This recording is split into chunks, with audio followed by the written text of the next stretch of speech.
ایک بزرگ تھے جو فوت ہو گئے، انہوں نے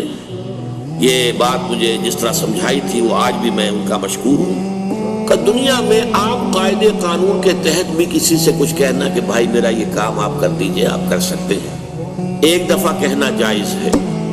دوسری مرتبہ یاد دلا دینا کہ شاید بھول گئے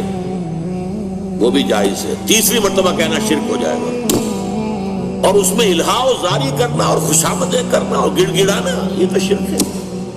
تم نے یہ سمجھا ہے کہ تمہارا کام یہی کر سکتا ہے، کام کرنے والا تو اللہ ہے، لا فاعل فی الحقیقت ولا مؤثر الا اللہ۔ حضور نے فرمایا کہ اگر تمہیں جوتا باندھنے کا تسبہ درکار ہو تب بھی اللہ سے مانگو، کسی کے سامنے سوال کا جو ہاتھ جو ہے وہ دراز نہ کرو۔ اللہ نے تمہیں ایک عزت نفس دی ہے، اس عزت نفس کو